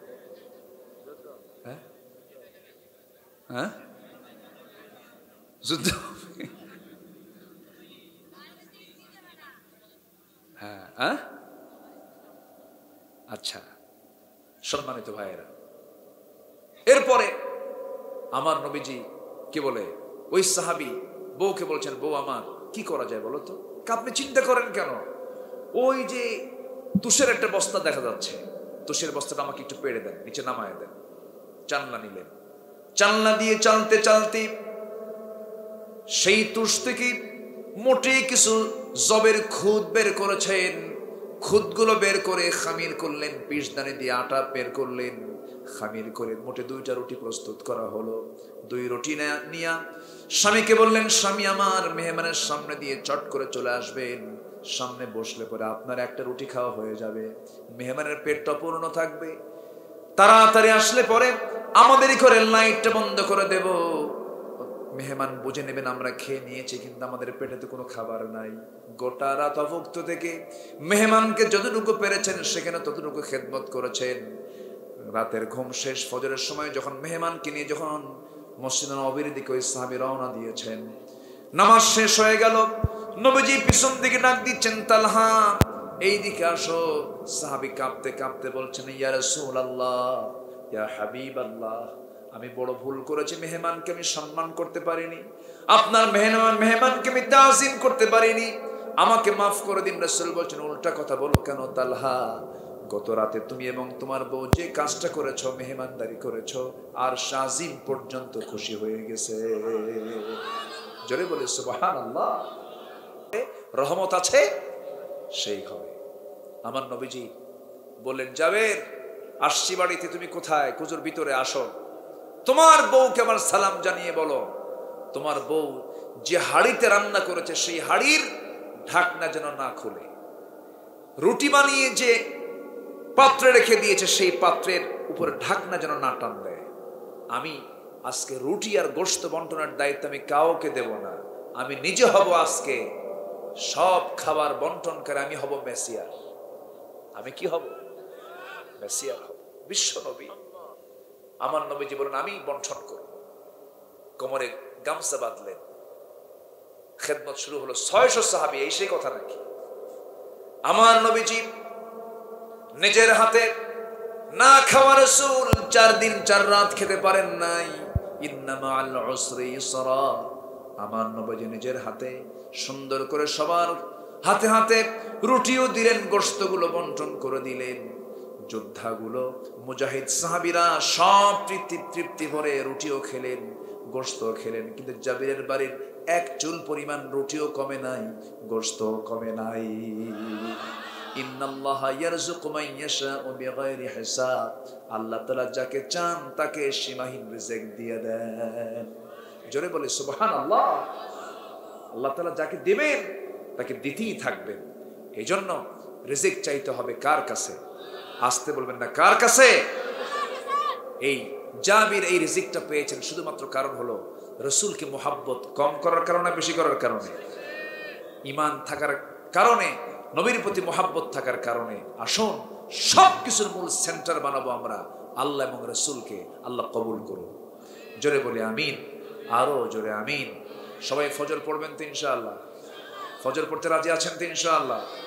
মাদ্রাসার পক্ষ থেকে সবাইকে আমি একটা প্রস্তাব দিচ্ছি, প্রত্যেক পিতামাতাকে দায়িত্ব নিতে হবে যে প্রত্যেক সন্তানকে কোরআনের শিক্ষা বাধ্যতামূলক করতে হবে।